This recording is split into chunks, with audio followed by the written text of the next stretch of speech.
Hello, in this video I will show you how you can switch off your OPPO A5 without using buttons.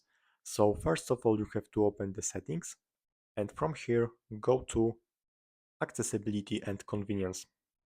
Now open accessibility and go to accessibility menu, and here you can find shortcut, so you have to turn it on by using this switcher and click allow.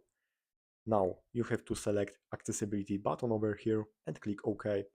So now as you can see I have this floating accessibility button on my screen.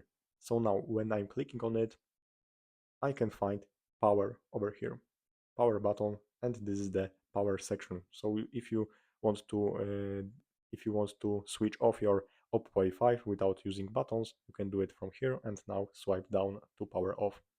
That's all. Thanks for watching and subscribe this channel.